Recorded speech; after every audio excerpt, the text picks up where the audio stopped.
Lalo na po sa oras na to. Sa oras na to po, para po napakasarap na lang po talaga ngayon sa oras na to ay tayo po ay mag-pray, manalangin po tayo, tapos humingi ng gabay sa ating Panginoon, lalo sa nangyayari po sa atin ngayon, sa ating sitwasyon po, sa panahon, maging sa sosyedad, maging po sa ating lipunan, sa ating politics situation po. Ito pong dinaranas po natin na ito ngayon, yung mga pagbaha. Ito po ay nababasa po naman natin, natutungayan po natin sa balita na ito po dahil sa nangyayari pagbaha po na yan, lumilikha po ito ng mga disaster po, mga kalamidad. Pero ang bagyo po, since time immemorial po sa Biblia naman po, laging andyan na po ang bagyo. At ang bagyo po ay kasama po sa nilikha ng Diyos yan. Kasama po yan sa nature. Natural reaction po yan ng mundo. Meron pong naidudulot na maganda yan. Yung bagyo yan po, pag sinurisan po natin sa internet, ang bagyo ay kasama po sa nilikha. Pero kaya lang po, yung pinsala ng bagyo, yung po natin nararamdaman ngayon po, nagkakaroon po kasi tayo na tinatawag na man-made disaster or man-made calamity. Napapansin po natin, ang ating pong bansa, hindi lang po sa bansa natin, sa buong mundo po, nagkakaroon po ng tinatawag na climate change po. Dahil po sa pagputol, mga illegal na pagputol ng mga puno, sa kagubatan natin, dito naman po sa kapatagan, yung pagdami ng ating mga subdivision, yan po nagiging cause po ng man-made calamity na tinatawag. Yung po ayon po sa science po, ayon po sa pag-aaral, yung pong ating kabundukan, pag maraming puno yan po nagmimisto ng giant sponge daw po yan, espongha, na siya po pumipigil doon sa lupa para hindi siya, pag binaksakan ng ulan, hindi siya matiktik at umagos. At yung pong ugat nila, nag-i-store po sila ng napakaraming tubig. Ngayon po, ang ginagawa po ng mga tao, sa sobra pong tatalino na, pinakaya naman po ang ating nature. Kaya po yung mga nangyayari natin na calamity na po, calamity po ito, hindi po ito natural. Ito po ay man-made calamity. Kaya kung meron naman po tayo ipag-pray sa oras na ito po, Panginoon, yung po mga tao, sana po na mga tao na yan, ipaguhin po ang kanilang pag-iisip na maging concerned naman po sila sa future, hindi po sila sa present na nakatanaw. Hindi dahil sa pag-ibig sa salipi, magkamali sila sa kapi, wala silang pakialam doon sa mangyayari sa future, sa ating hinaharap po. Yun po ang ating malabis na dapat po ating ipag-pray. Hindi po natin kaya ipag-pray na alisin ang bagyo, sapagkat po yan ay natural po yan. Hindi po talaga yan po, may magandang layunin po yan. Ayon po sa pag-aaral po yung bagyo po, yan po nagpe-fertile, nagbibigay ng pataba sa lupa po yan. Sa po nagiging pambalanse din po yan. Kaya kung nagkakaroon ng bagyo, mayroong lugar na hindi nakakaramdam ng ulan. Tayo rito, nararamdaman natin, parang sobra-sobra po tayo rito sa rain. Pero alam niyo po ba, may mga problema din sa ibang lugar na hindi man lang dumaranas ng rain, kailangan din po ng tubig. Yung sa pamamagitan po ng bagyo, nakapagdadala rin po ng kahit na kaanggi-anggi, tsaka yung magbabago ng klima sa sobrang init sa isang side, sa sobrang lamig naman dito, pang neutralize po. Kaya po hindi natin na ipapanalangin na umalis ang bagyo. Ang ipanalangin po natin yung mga taong sumisira ng ating kalikasan na nakapagdudulot, nakapagpapahama sa ating mga kapwa. Yun po. Ngayon po, ito pa ako po, sa totoo po, alam ko na po, schedule ko talaga second week ng every month po. I'm just preparing po naman, hindi naman po ako nagkukulang. Alam ni Mrs. yan, sabi ko halos 24 hours na po yung Bible. Nakikinig ako, nangihingi po talaga ako ng wisdom. Kaya God, ano ba, ituturo, ano ba, pakarami pong ibinibigay talaga sa akin si Lord. Pag ako po akin naka-schedule po na magtuturo, hindi po ito minawaling bakala po. Talaga isinasa puso ko ito at iniisip ko na maging fruitful, maging kapakinabangan po ako. Sino man po naaabot ng rinig na to, maging makabudahan. Pero lamang po, ang napansin ko po, sa kadamihan po ng aking binibigay sa akin mensahe, nagkaroon po ako ng panimula, gitna, pero wala pong ending. Kaya hindi ko po alam kung saan matatapos itong ating istorya na to. At lulupin ng Diyos talaga, para ito magiging series. Sobrang dami, sobrang haba. Pero hopefully po, maintindihan niyo po ako kahit na hindi po tayo magkaroon ng ending. Unang-una po ito, magbibigay po ako sa inyo ng kwento. Ito pong aming motto rito sa Team Smile. Ewan ko ba? Team Smile. Parang ang hirap eh, lagi kaya mo pa pong umisma. Si Pastora, nakita ko, parang nawala ang smile. Parang natalo, team smile. Pag sinabi kasi team smile, laging smile. Eh, parang ano yung sa policy ng mga may mga establishment, kailangan always smile. Eh, hindi ka pwede sumimango talaga, bawal. Hindi mo ka kasi yung talaga mayroong opisina, bawal. Kaya iba nagmamaskara na lang ngayon, naka-smile na. Kaya nakamaskara na, para naka-smile. Talaga po yung smile. Minsan, kasi po yan, galing po sa puso. Pag sobrang na po sakit, ang ating nararamdaman, ewan ko lang, ika nga siguro nung alapan siguro, tingnan mo na, kung makangiti ka pa ngayon. Kung naaalala niyo po yung nangyari kay Sheto, alam naman po natin, basahin po natin ng Book of Job, wala po tayo basa. Book of Job, pero bahaba po ito, hindi ko na po masyadong papabasa, masyadong tatagalan. Wala naman, umpisa lang naman, Job chapter 1, verse 1. Dire-diretso. Kung makikita niyo po yung series of events doon, kung paano po si Job ay sinubukan ng ating Panginoon. Pinakita po doon, ano po, split second na, nawala lahat ang kanyang mga anak, mga mahal sa buhay, maliban sa kanyang asawa, pati mga ari-arian. Sa isang iglap lang po, kasi po sinasabi natin, split second na, hindi pa natatapos magkwento isa, darating na naman ay isa, ganito, etc. Napakatindi po. Pero sa huling pahayag, sinabi ang sabi po ni Job doon ang maganda. Ang sabi po ni Job, hubad naman akong sinilang hubad akong babalik. Ang sabi naman ng Diyos, sa pananalitang yun, hindi nagkasala si Job. Para po yung trial and consequence natin, yung po ating mga pagsubok sa buhay. Minsan po, baka sabihin hindi totoo, pero nakalagay po sa Biblia yung po meron God's will. May gusto talaga si God na talagang kalooban niya. Pero ano ba meron po natin kasi dito yung tinatawag na permissive will. Pastora, permissive will. Bakit permissive will? Hindi naman ito gusto ni Lord Ayaw naman ni Lord kay Satan Pero kaya lang itong si Satanas, di ba? May isang pagtitipon doon ng mga lingkod ng Diyos, ang mga angel of the Lord. Pagtitipon sa kalangitan.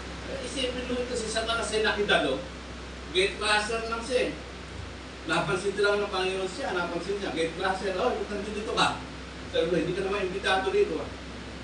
Sabi niya, nasaan ka ba ngayon? Kinumusta na rin siya. Kasi dati po yung angel hindi po kasi Satanas, dati namang angel. Kaya tinanong siya ng Panginoon nasaan ka ba? Hindi, nagmamalik manaog. Nag-observe pala siya. Siyempre, sa pagmamalik manaog niya sa langit at sa lupa, sabi ni God, napansin mo ba ang lingkod ko si Job? Napansin mo po yan. Pero, kaya lang naman po yan napupuri sa iyo, nagpi-praise and worship po nagse-service yun every Sunday dahil po yun talaga pinagpapalaan niya. Pag hindi niyo subukan na kartiin ang kanyang kamay, buong katawan niya ibibigay. Sige Eka, gano'n. Kung gayon Eka, sige, binibigyan kita ng karapatan, nasaktan mo siya, huwag mo dahil siya papatayin. So yun sabi ko po na talagang meron pong hindi gusto ng Panginoon yun, may permissible will ang tawag ko rin. Hindi po siya God will. Wala naman ang gusto na maanak magdusa Hindi ko ba? Ngayon, sa pagdurusa naman po, pag-uusapan natin, tingnan naman po natin ang ating sarili. Dapat po marunong tayo mag-check sa ating sarili. Kung yung bang dinaranas mo, kapigatian, kahirapan, kalungkutan, lahat ng mga masasakit na bagay, yan trial or consequence. Yan. Bibigyan po natin ng pointers sa paliwanag po natin. Ano ang pagkakaiba ng trial at consequence? Ayan. At trial po, kanina, maliwanag, nabasa na natin sa Job yan. Trial yan. At saka sinasabi nung po yun sa Book of James na ang sabi naman, maparad kayo pag dumaranas kayo ng mga kapigatian, mga tukso, sapagkat oras na ito mapagtagumpayan nyo, lalo nagiging dalisay ang inyong pananampalataya. Meron po talagang trial. At ang sinusubukan lang po, tandaan nyo, ang anak ng Diyos. Hindi, sabi nga ng Diyos kung dumadating na nga po sa inyo pagsubok na yan, kakayanin niyo yan sapagkat tutulungan po kayo. Hindi po ba? Kaya yan, isa po yung trial. Pero ang consequence, iba po ito. Ang consequence, parehas po naramdaman yan, masakit, malungkot, mahirap, kalungkutan, bigati. Kasi bakit? Consequence ayan, katulad ni Pastor Michael, marami na itong consequence Sigurado ko Sigurado to dahil ito sa ginawa niyang kaguluhan sa kanyang buhay. Pastor Michael, marami ka na nararamdaman Ginulpi ka, yung inano ka, sinumpok-sumpok. Consequence yan eh. Dapat lang nalasin niya, binugbog eh. Kasi, ikaw nagsugal ka, gusto mong dumami yung pera mo. Eh, di naubos yung pera mo. Siyempre, pag naubos yung pera mo, maghihirap ka.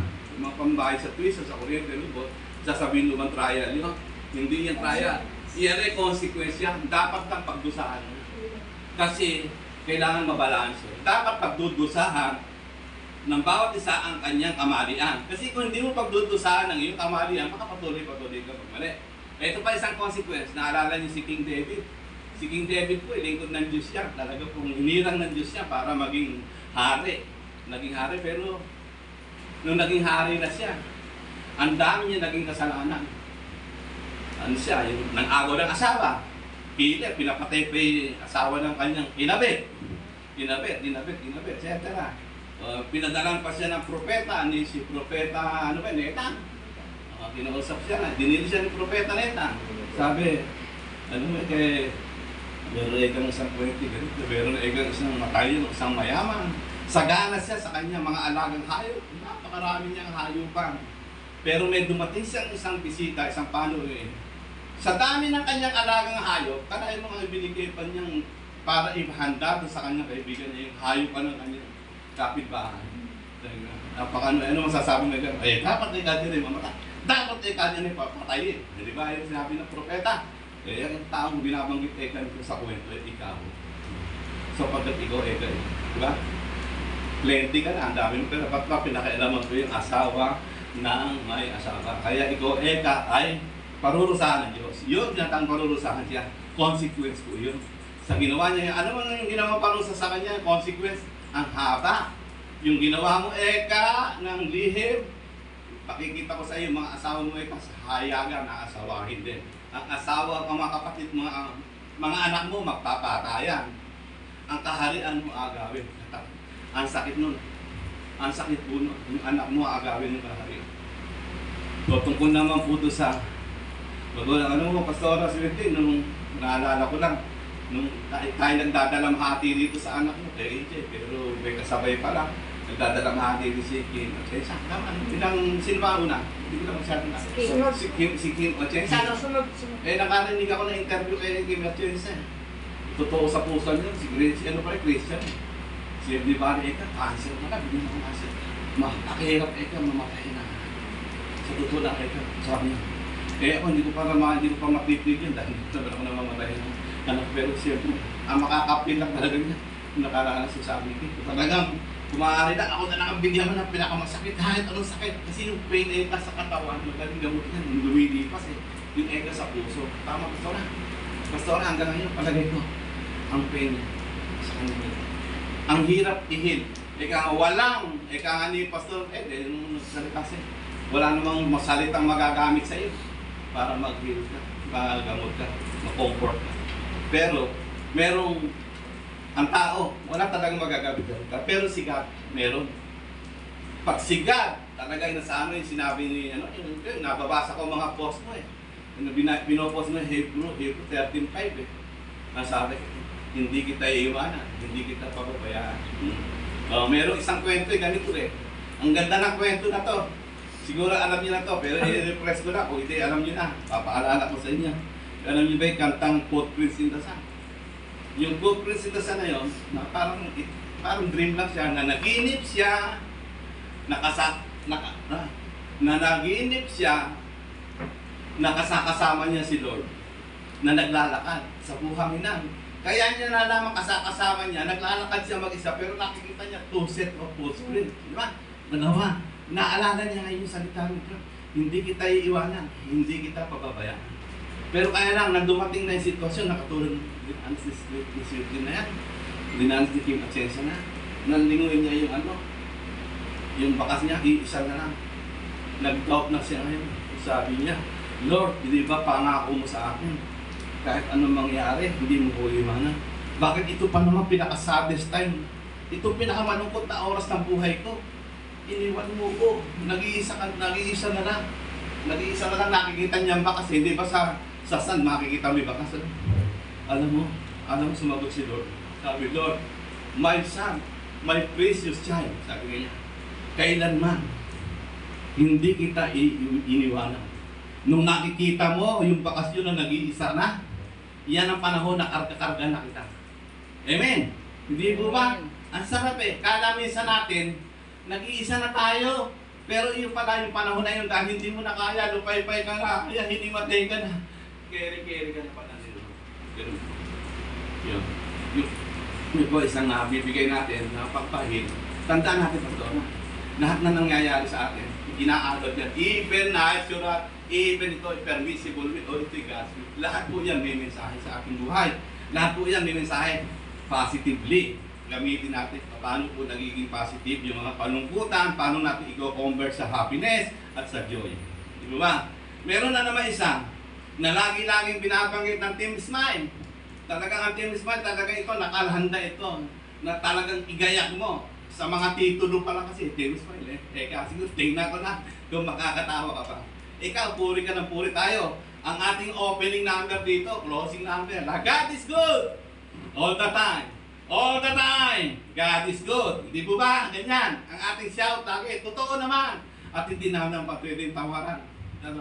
Si God is good all the time. Pero meron na naman isang kwento. Kung ito na naman napanood nyo, ito na naman, refreshing na naman to.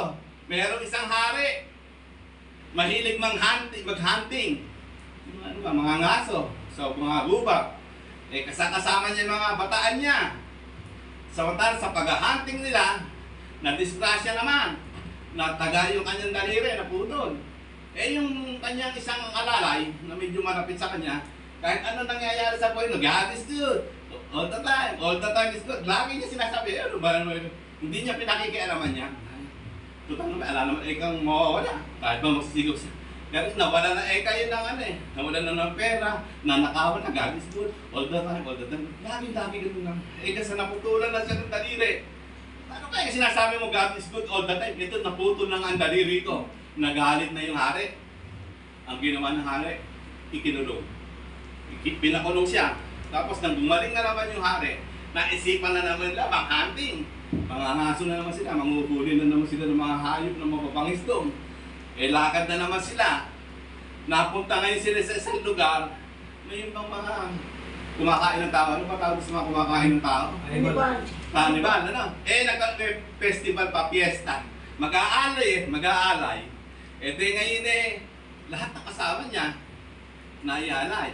Kaya lang, nung nakahiga na yung hari, at iaalay na doon sa pinaka-prinsipe yata nila yun, pinaka-prinsipe, inang nakita po ito lang daliri. Hindi pa natatanggapin mo. Gano'n pa na kinakailan pala, walang kapintasan. Pinalaya siya.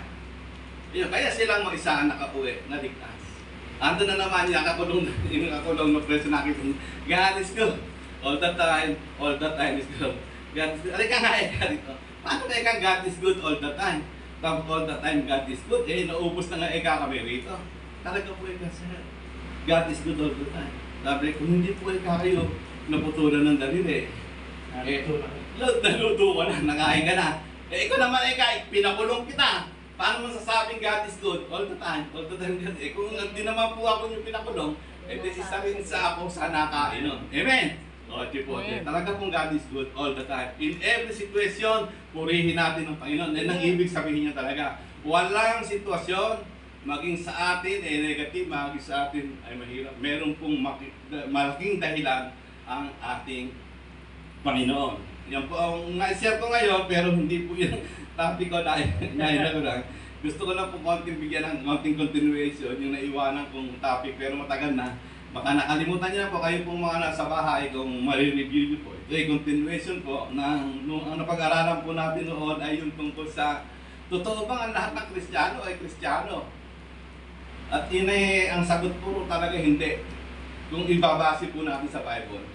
Marami po kasing Kristiyano-Kristyanuhan lang. Nakisakay lang. Yung iba po kasi pumasok lang talaga ng missionary church. Kristiyano na siya. pumasok sa Galilee. Kristiyano na siya. Para bang iniisip nila na itong church ay manufacturer ng Kristiyano. Ganun ba yung brother Michael? Pwede ba tayo maging manufacturer?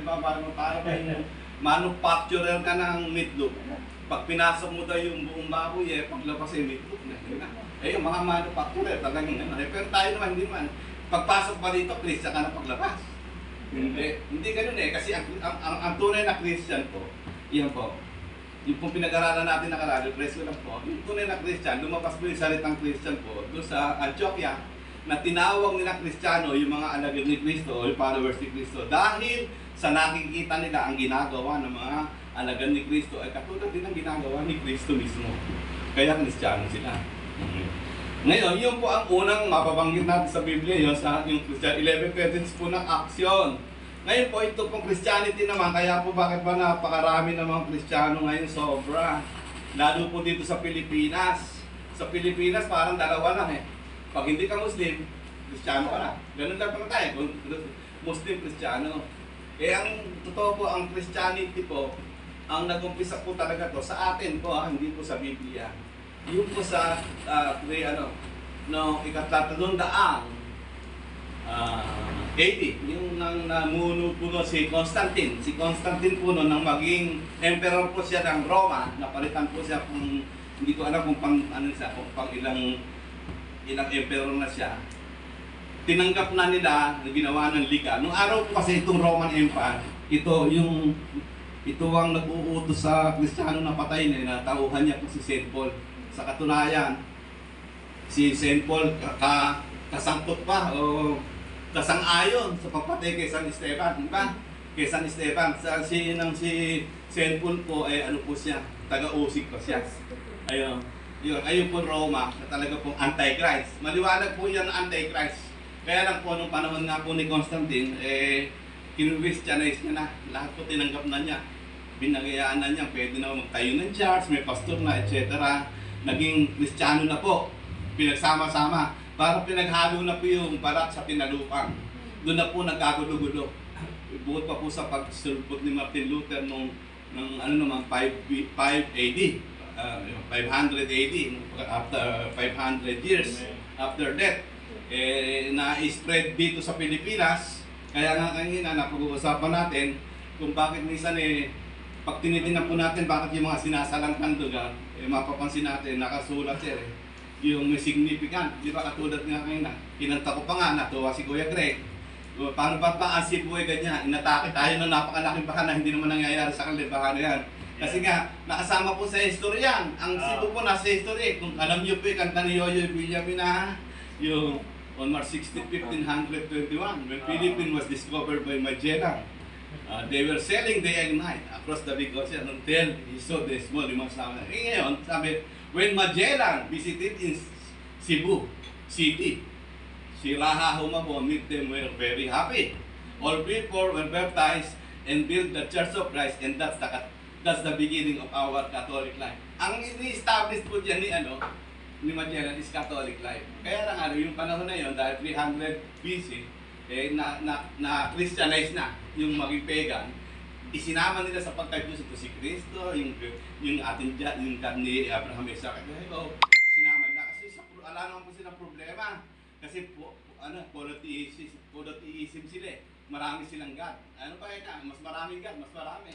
Kaya sinama nila yun. Ngayon, ang problema nga nito, ang ritual sa Cebu, alam ko, matindi yan, diba? Ano mga ritual din sa Cebu? May mga festival yan. Talagang binabandera sila Maria. Santo Niño. Santo Niño. Yan, natin mo. Siyempre, alam naman natin, nakalagay naman sa Bible, galit si God yan eh. Huwag kayong maglularo ng ibang Diyos, lalo sa atin. Diba? Hindi natin po pwedeng lang. Minsan, nakikita lang natin, hindi naman exact siguro, pero nakikita natin. Katulad po kasi na nangyari dito sa Pampanga, sa Pinatuboy, alam naman sa Pampanga naman po, bro, sa Pampanga, naman na makikita mo significant yan. Sa Pampanga, diyan ka napakaraming Diyos yan. Makakabili ka, gusto mo maitim, mapula, maputi, madilaw, mataas, maliit. Di ba? Di ba, Kuya Greg? Pag magkano ba yung Diyos mo? 1,000 ay kaya. Malaki na kayo, yung set niya, mga 10,000. Nakakabili ka ng Diyos doon. Kita mo, nilahar din. Kaya nakikita natin parang relevant. Hindi po ba? Hindi na natin tiyakan na yun na yung nangyayari. Pero dahil tayo Bible-based, nakikita natin. Basta't ang Diyos, yung sa mga tungkol sa lindol, di ba? May mga nililindol din na lugar. Sabi sa Biblia, yung daw pag galit ng Diyos, nililindol din. Sige, patuloy po tayo doon sa ating paksa. Maraming seko yan. Ang paksa po natin talaga yung false Christian at saka yung true Christian. Ngayon, isa lang po muna aming tatalakayan. siguro marami pa ng pagkakataon, pa tayo masyado, kaya kung hindi naman tayo nagmamadali tayo, hindi naman late, talagang late na, di ba? Kain na, perfect na. Alam na, si Gregory, baka hindi pa nag-aamusal na. Kanina pa tayo, lagarin ng lagarin eh. Ano na, ito kasi sa mga pastor na lang, sa mga leader, sa mga evangelist. Pwera na muna natin yung mga member o believer o yung attender. Dito na lang po sa ating mga may katawagan. Sa may katawagan po, ito po sinasabi. Para makilala po natin ang tunay na Kristiyano. Pakibasa ka, Pastor Michael, yung Matthew chapter 7, Matthew chapter 10, verse 7 to 8. Matthew chapter 10, verse 7 to 8. Pakibasa nga, ito na lang muna yung mga alagad ni Kristo, ang ating talakayin kung paano natin makikilala ang tunay na alagad ni Kristo o talagang followers of Christ. Ipwera na muna natin yung mga attender, yung mga believer at yung other na nag-regard namin. Dito muna tayo sa mga alagad niya, yung nagpapalaganap ng salita ng Diyos. Ano sabi? Ang salita ng Diyos sa aklat ng Matthew chapter 10 verse 7 ay nagsasabi, at samantalang kayo'y naglalakad at magsipangaral kayo na nagsasabi, ang kaharian ng langit ay malapit na. Magpapagaling kayo na may sakit, mga pabangon kayo ng mga patay, mga linis kayo ng mga kitong, mga pagpalabas kayo ng mga demonyo, tinanggap ninyong walang bayad at ibigay ninyong walang bayad. Yan po, naka-address mo na yan sa mga alagad ni Kristo. Yung physically, kasama na talaga ni Kristo eh. Ang pagdiretso pa nga natin sa Etienne, meron pa mga restrictions dito, mas matindi dito. Huwag kayong magbabaon ng ginto. Kahit pila, kahit tanso, yung pila ka ginto, yun yung pong dati rin. Tanso, yun yung supot of lang dati na supot. Pero nakikita po natin, meron po tayo yung mga kasamahan na tinatawag na Kristiyano kuno. Tama, nasa bus, nasa mga barko. Baka yun po, meron sa aeroplano, may supot, dala-dala. Nakikita naman kayo yan? May word of God naman talaga. May word of God. Pero may kasultong na supot. Tama? O, yan. Yun po yung sinasabi sa 2 Corinthians 2:17. Brother Michael, ano lang muna tagapasa ko? 2 Corinthians 2:17. Dire-diretso na natin to para makita natin yung hindi tunay na sugo ni Kristo. Ang pinag-uusapan na po natin dito, yung talagang hindi tunay na sugo ni Kristo. Ano yun? 2 Corinthians chapter 2, verse 17. sapagkat hindi kami gaya ng karamihan na kinakalakal ang salita ng Diyos, kundi sa pagtatapat at gaya ng mula sa Diyos, sa harapan ng Diyos ay nagsasalita kami para kay Kristo. Iyon, ang mga salagang kawan ni Kristo, alagad ni Kristo, hindi kinakalakal ang salita ng Diyos. Paano pa natin kinakalakal ang salita ng Diyos? May makikita ko yun dyan, may panyo, 20 pesos lang. Tatatakan natin, imprintan natin, ay ilagay natin ay, God is good all the time. Ibebenta mo na 150 na. Di ba? Hindi, ang pinapagkita naman tayo, no? Pero di ba nakita El Shaddai? El Shaddai, wala naman siya mag-glad dito. El Shaddai, 20 pesos lang. Yung panyo nga noon, may tatangan siya, 150 na. Di ba? Kinakalakal na salitaan dyan. Meron pa dyan yung lalagay mga John 3:16, tapos para makakabenta lang. Yung kinakalakal ng salita ng Diyos. O kaya nagpipreach ka sa kalsada, laging may suko dito. Tandaan po natin. Yan po ang isa sa palatandaan na. Hindi po ba, maliwanag naman yan sa Matthew chapter 10, verse 7-8, ang sabi, huwag.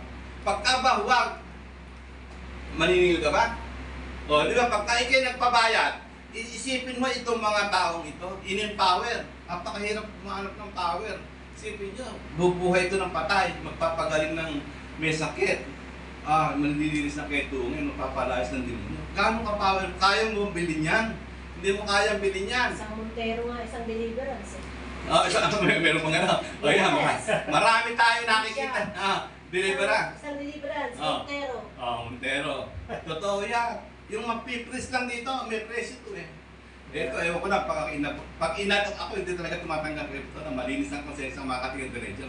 Pero subukan mo nga, alokin ako 1 milyon. Meron ka ba yan? Ewan ko na. Kaya ko pa. Ang utang ka lang naman, 100,000. Pag sinuma ko eh. Bayad kami yan. Ewan ko na, matatanggi ako pa. Sana, tuksuhin ako. Sana tuksuhin ako ni Sintin, bigyan ako 1 milyon. Hindi ko lang alam ko na yan. Kaya nga po, ayaw mag-manifest yung, nyo po, ang word of God, si God mismo. Yung God po ni Jacob, ni Abraham, Isaac at Jacob, yun po yung God natin. Yun din po ang God ni Peter, yun din po ang God ni Paul, na bumubuhay ng patay. Ini-imagine ko lang, Kung ngayon, bibigyan ako ng kapangyarihan na makabubuhay ako ng patay. Halimbawa, si Henry C. Hindi kaya niya kaya i-offer sa akin lahat ng SM. Hindi yun na yung lahat ng SM. Buhayin mo lang yung aming tatay. Di ba? Diba? Marami pa naman matitira sa kanila. Ano? Kaya ko kayong tanggihan niya. Susunduin ka rito, helicopter. Eh, hindi kaya. Wala lang makita ang Diyos na magagamit na tao sa pagkakala tayo sisilo sa pera. Tama. Handyan po ang armas ni ang armas ni Satan po sa atin, lalo sa mga pastor, sa mga Christian, pera. Eh, alam mo yan. Pag may pera, andun lahat. Pag maghagis ka ng buto, makita, nag-aagaw sa buto yun, mga aso. Banggitin natin aso. Basahin nga natin, Brother Michael, yung 56:11 ng Isaiah. Kung paano hinarintulan ni Propeta Isaiah sa mga pastor. Ayan, lagyan natin. Isaiah chapter 56 verse 11. Ito ang istorya kung bakit dumami ng dumami ang mga churches, ang mga pastor, at magkaiba-iba, kanya-kanya. Ayan, 56:11 basa. Oo, ang mga aso ay matatakaw. Sila kailanman ay walang kabusugan. At ang mga ito ay mga pastor. O, diba? Dinirekta na yan. Hindi na siya pagpatumpik-tumpik pa si Isaiah. May galing aso pa lang ng mga pastor. At matindi. Ayan, tinatamaan ka ba? Eh, medyo, sampal-sampalin muna yung mukha Ako na babasa. Okay. Oo. Ang mga aso ay matatakaw. Sila'y kailanman ay walang kabusugan. At ang mga ito ay mga pastor na hindi nakakaunawa. Sila'y nagsisilikong lahat sa kanilang sariling daan na mula sa lahat ng dako, bawat isa'y sa kanya'y pakinabang. Ano, Montero? Montero. Isang deliverance nga po, isang Montero eh. Yan ang nakikita natin. Kanina sabi ni Pastor, sabi ko, ano ba yan? Pinakain ba yung aso? Oo, eh bakit ka ako ganyan na naman? Ayan yung aso. Ang aso, laging gutom. Ayun po, nakalagay pala sa Bible ano, laging gutom. Ayan, nakatakaw ang aso. Ang aso ay nalansulan sa mga pastor na matatakaw na nagkakaw. Ay, ganun, ipopost ko. Walang kabusugan yan. Doggy. Lalaki pala yung Kaya hindi magpapabayad dahil baka tayo matulad sa aso. Kaya ito. Oh, sige na. Kaya ano yan, kinaatungan niyan, Brother Michael, basahin mo ulit yung 1 Timothy First Timothy chapter 6 verse 10.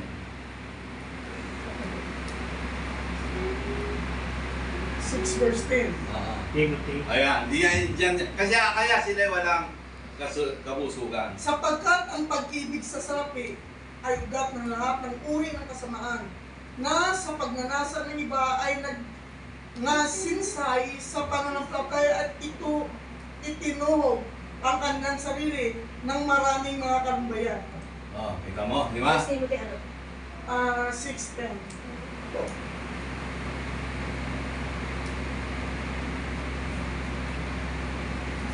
Meron pa yung aso. Oo. Diba sabi ko sa'yo? Basta Sapagkat aso. ang ibig. Aso yan. Sapagkat ang pag-ibig sa salapi ay ugat ng lahat ng uri ng kasamahan.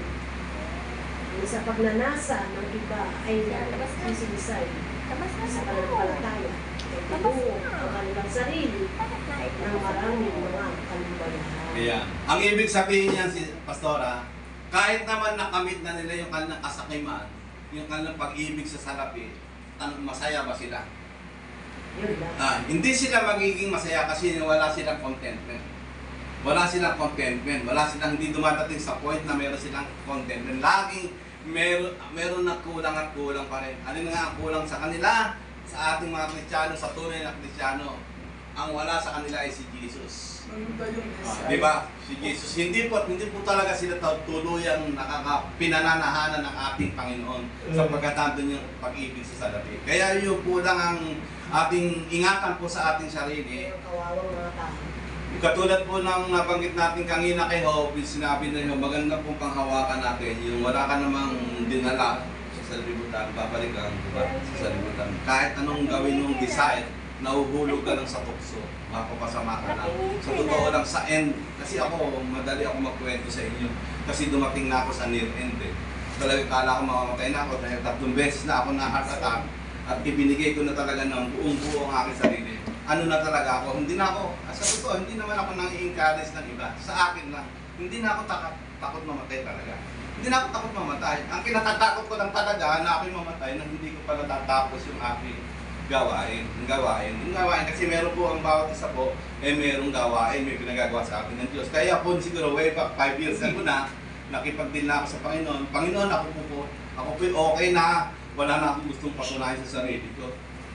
Okay na po ako, kung kukunin niyo ako, okay na. Pero kung hindi pa po ako, kayo okay para sa akin, sige pa po. Ito, 5 taon na, ito na. At sa ito na, dire-diretso na rin po, tapos na yung ating mensahe sa ating pong Tawagin sa kayo. Pero, ikaw, aso ka talaga. Pangalan? Sa kiyo. Ayun ba yan? Sakin na. Buti pa ay maganda si Sakin. Dapat yan na. Yan ang Si Sakin.